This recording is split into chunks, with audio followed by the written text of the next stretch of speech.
Hello friends, welcome back to our channel Learn with Nishman. We are going to start chapter 16th, continuing that of offenses affecting the human body. Bache, we have done till section 348 and now your new section is section 349. Okay, this group is very important. Pay your whole attention to this topic. Okay, so your 349 talks about force. Okay, it's just a definition clause, bache.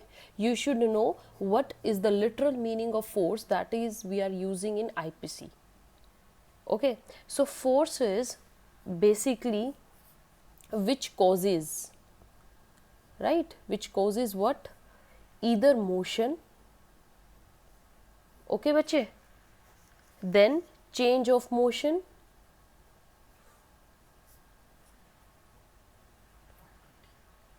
and next is cessation of motion, right? समझ में आया बच्चे? Motion कोई भी movement होना, change of motion जिस movement में वो चीज़ चल रही है उसकी डायरेक्शन चेंज हो जाना, सेसेशन ऑफ मोशन कोई भी चीज़ जो मूवमेंट थी एकदम से वो सीज या बंद हो जाना. Okay, that are force. Now force is applied, ये जो चीज़ें होनी चाहिए ये किस पर अप्लाई होनी चाहिए बच्चे? To a person. Okay, firstly to a person and secondly either to a substance. कोई मटीरियल भी हो सकता है, राइट? एंड सब्सटेंस में क्या होना चाहिए भाई? By causing motion to such substance the contact is established. मतलब आप उस सब्सटेंस में, हम एक एग्जाम्पल ले लेते हैं, कोई चेयर पर बैठा है और आप उसकी चेयर खींच लेते हो, तो यहाँ पर आपने फोर्स अप्लाई की है. ऑल राइट, तो सब्सटेंस यहाँ पर क्या था? चेयर. ठीक है, तो चेयर के आप कांटेक्ट में आए. कांटेक्ट में आप कैसे आए? Either through a body part और through any wearings of that person. आपने उस पर्सन के लाइक क्लोथ, ये दुपट्टा खींच लिया हो. Then third is by carrying, any person ने कुछ कैरी कर रखा हो लाइक पर्स, ओके, वॉलेट होते हैं, तो दैट आप जब उनको फोर्सफुली छीनते हो, that is material. And third is something which is so situated which causes sensation in someone's body. Okay, like if somebody is going और आप एकदम से उन पे हॉट वाटर है ना डाल दो, तो इससे उनकी बॉडी में सेंसेशन होगी. That is also the motion causing to a person through a substance. Substance is water. Okay, how this force will be used. अब बच्चे क्वेश्चन आता है कि इस फोर्स को कैसे यूज किया गया, मतलब आईपीसी में फोर्स को यूज कैसे किया गया. Okay, to do any act in action, this force can be used in either of the three ways. Three ways में ही इसको यूज किया गया है. फोर्स आपको समझ में आई क्या? कॉज. नाउ यूजेस, उसको यूज किस तरीके से किया गया? That is firstly using bodily power. Okay, आपने अपनी बॉडीली पावर या थ्रू मसल्स एनर्जी लगाई है. लाइक आप, इसका छोटा सा एग्जाम्पल, किसी को धक्का दे देना, you are using your bodily power, that is force. Second is disposing substance in such manner as causes motion. Okay, किसी substance को इस तरीके से कैसे dispose करना ताकि उसमें motion आ जाए, है ना. Example, A shows pistol to B and B starts running. तो पिस्टल देख के वो उसने रनिंग स्टार्ट करी बी ने, तो आपने उसके मोशन कोज किया एंड थ्रू अ सब्सटेंस. जैसे मैंने आपको रिसेंट एग्जांपल भी दिया है, एक पर्सन चेयर पर बैठा है और आप पीछे से उसकी चेयर को हटा देते हो, that is chair is a substance. And the third one is by inducing any animal to move. Inducing any animal to move, ये भी फोर्स में ही आएगा. If by any of these ways a motion is caused, then the person is said to have used force. यहाँ पर माना जाएगा कि person ने फोर्स यूज़ की है. इंड्यूसिंग एन एनिमल का एग्जाम्पल ले लीजिए बच्चे. डॉग के रास्ते में अगर आपने बिस्किट रख दिए हैं ताकि वे खाता खाता बाहर निकल आए अपने ऑनर के घर से, तो आपने एक फोर्स लगाई है, उसको मूवमेंट कॉज की है एनिमल की, उसको इंड्यूस किया है मूव करने के लिए. That is also a force. Definition close बच्चे अच्छे से समझ में आया? that is telling you about what are the force, how it is caused and how this is used in this IPC. Okay, come to now next section बच्चे, your section 350, very important. 350 talks about criminal force. Okay बहुत ही important है बच्चे, अच्छे से समझना एक एक word. Criminal force किसे कहेंगे? आपको फोर्स समझ में आ गया, 349 फोर्स के बारे में बता रहा है. अब क्रिमिनल फोर्स क्या होती है बच्चे? आपराधिक बल या हमला करना, राइट. इसमें क्या होना चाहिए आपके? एक्टिस रियस क्या है? Force, right. और मेंस रिया क्या होनी चाहिए? Intentional use of force, right. Intentional और नॉलेज होनी चाहिए आपको. नॉलेज किस चीज़ की? To use force. And then without lawful justification. आपने वो फोर्स कब अप्लाई की है? जब आप लॉफुली जस्टिफाइड नहीं हो उसको यूज़ करने के लिए. And the next thing that is very important, without the consent of other person, right. जिस पे आप फोर्स अप्लाई कर रहे हो उसकी कोई कंसेंट नहीं है. थर्ड, इंटेंडिंग और knowing that it will cause injury, right. आपकी इंटेंशन क्या थी? To cause injury. Fear in that particular person's mind और अनोयंस. समझ में आया बच्चे? You are using force with the intention or knowledge that you are using force without lawful justification and without the permission of other person, and intending that it will cause injury, fear or annoyance in that person's mind. समझ में आ गया बच्चे? तो यहाँ पर there must be intention, आपकी intention होनी चाहिए. Main thing is your intention, और ये मैं हर सेक्शन में बात करती हूँ, ठीक है. अब मैं आपको कुछ एग्जाम्पल्स देती हूँ, आप समझना. जैसे आपने किसी को मुक्का मार दिया, दैट इज क्रिमिनल फोर्स, है ना. टचिंग एनी अदर्स पर्सन, ठीक है, without their consent, it all amounts to criminal force. Okay, अब एग्जाम्पल समझते जाइए बच्चे. मैं आपको एक एक एग्जाम्पल दूंगी, आप समझेंगे कि यस यहाँ पर यूज़ की गई है, यहाँ पर यूज़ नहीं की गई. Like A is travelling in a bus and B is going parallel to the bus. ठीक है, ये एक बस जा रही है और यहाँ पे साइड में एक पर्सन चल रहा है उस बस के, वो बाइक पर है. ठीक है, तो जो ए है वो खिड़की, बस में बैठा हुआ है खिड़की पर, and he spits through the window के बाहर थूकता है, which falls upon the helmet of B. Here since A didn't spit with the intention, कोई इंटेंशन नहीं थी, so section 350 will not apply as it is not criminal force, even though he had the knowledge कि ऐसा होगा, मैं बाहर थूकूंगा, but that may fall upon some other section, but 350 में नहीं आएगा क्योंकि यहाँ पर कोई force नहीं है. समझे बच्चे section 350? इसी का ही आप दूसरा एग्जाम्पल देखिए. A is engaged in cutting stones, उसका काम है स्टोन्स को कट करना, रास्ते में वो कट कर रहा है.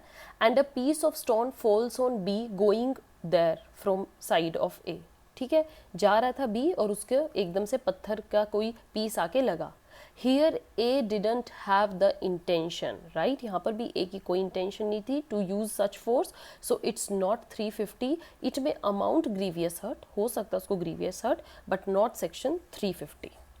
All right. नेक्स्ट एग्जाम्पल देखिए, बहुत ही बढ़िया एग्जाम्पल है आपका. A sitting on a ship which is anchored, बंधी हुई है पीछे रस्सी से एक शिप और वो शिप पर बैठा है. B comes and cut the rope. ठीक है, यहाँ पर ए बैठा है, ये उसकी एक शिप है और ये एक रास्ते इससे रोप से बंधी हुई है. बी आता है और इस रोप को कट कर देता है, right. And the ship starts moving. तो यहाँ पर क्या है? देयर इज मूवमेंट हुई है बच्चे, मोशन हुआ है. इंटेंशनल यूज ऑफ फोर्स हुआ है, उसने आके काटी है. And he has the knowledge that इससे अनॉयंस क्रिएट होगी, so he will be liable under section 350. Okay, बहुत बढ़िया एग्जाम्पल है. फोर्स, क्रिमिनल फोर्स, दोनों में डिफरेंस देखिए क्या होता है, इसके क्या पार्ट्स हैं, क्या यूज होना चाहिए, क्या कॉज होना चाहिए, क्या एग्जाम्पल्स हैं. Okay, now come to section 351.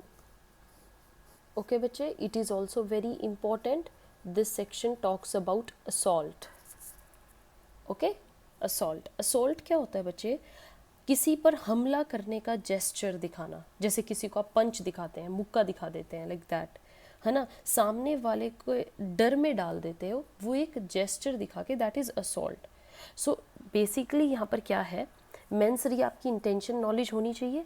Elements first is that is gesture और समथिंग प्रिपरेशन, आप कुछ इस तरीके से प्रिपेयर होते हो किस चीज़ का, कि आपको इंटेंशन है या आपको नॉलेज है,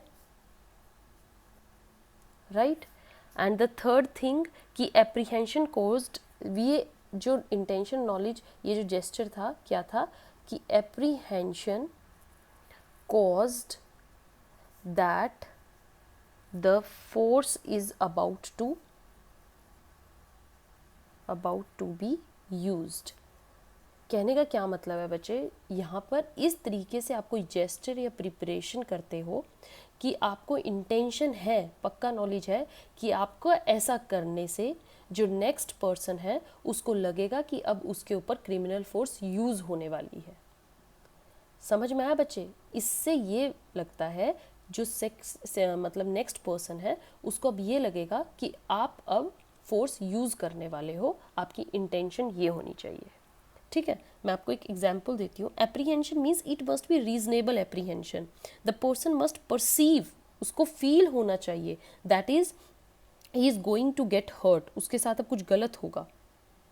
ओके, सो आपका एक केस है, इसमें केस देख लीजिए बच्चे, Stephen versus Myers.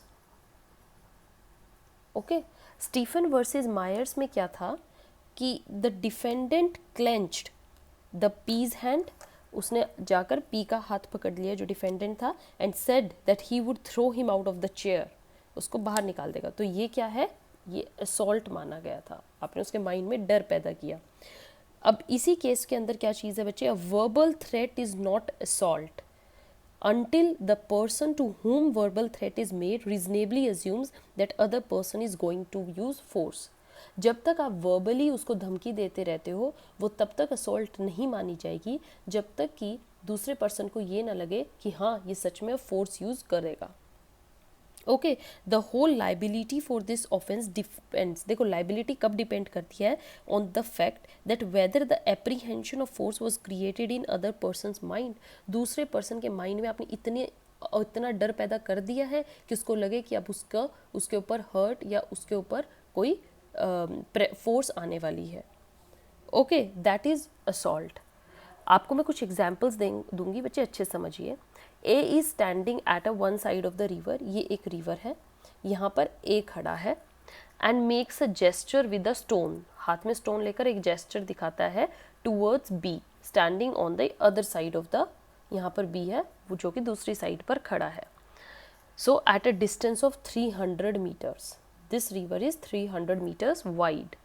A is not said to have assaulted B, A ने कोई असॉल्ट नहीं किया है बी पे, because A while doing such gesture or preparation didn't intend or didn't have any knowledge that B may get apprehend, B को ऐसा लगे कि उस पर force होने वाली है।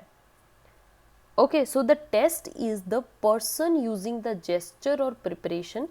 टेस्ट क्या है बच्चे पता लगाने का कि assault है कि नहीं, कि जो person force दिखा रहा है या gesture दिखा रहा है like A, उसको हैज़ द इंटेंशन और knowledge that whether his gesture और preparation would cause apprehension in the mind of the other person और नॉट।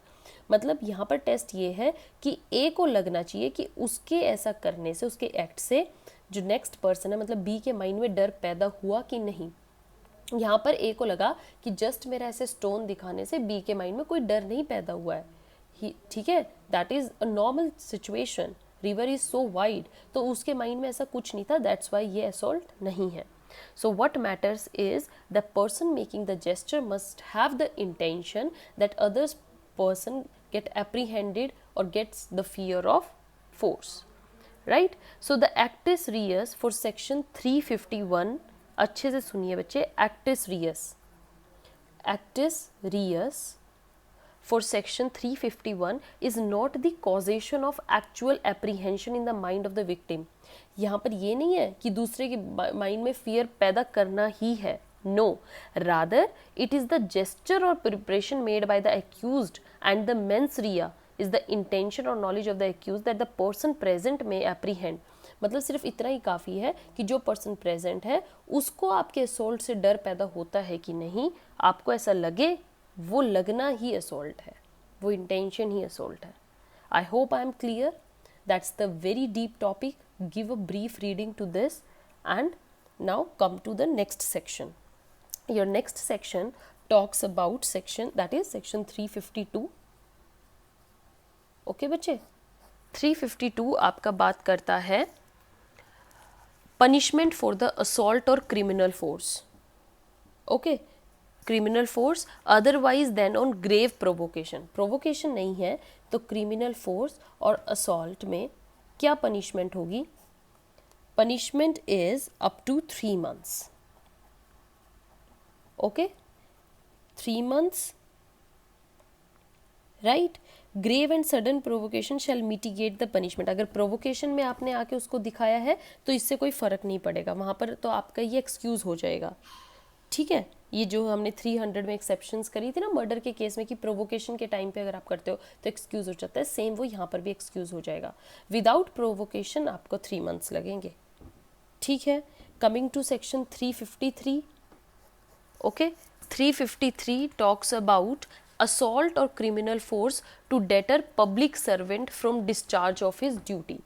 अगर आपने असॉल्ट और क्रिमिनल फोर्स इस तरीके से करी है कि जो पब्लिक ड्यूटी पर पर्सन है वो अप्रीहेंड हो जाए या वो ड्यूटी से हट जाए, तब आपकी जो पनिशमेंट हो जाएगी वो अब 2 years की हो जाएगी, because here it's serious. Okay, आप उसको पब्लिक ड्यूटी करने से डेटर कर रहे हो.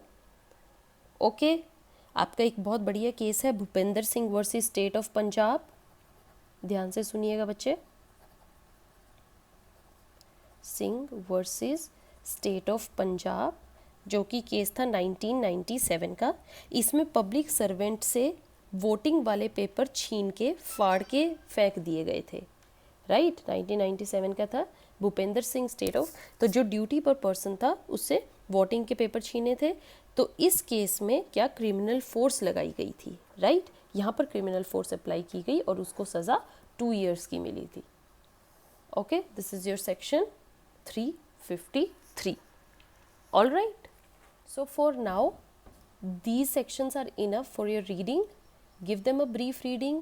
Next section, that is 354 and further, very important topics. I'm going to make a separate video for that, so wait till then. Thank you.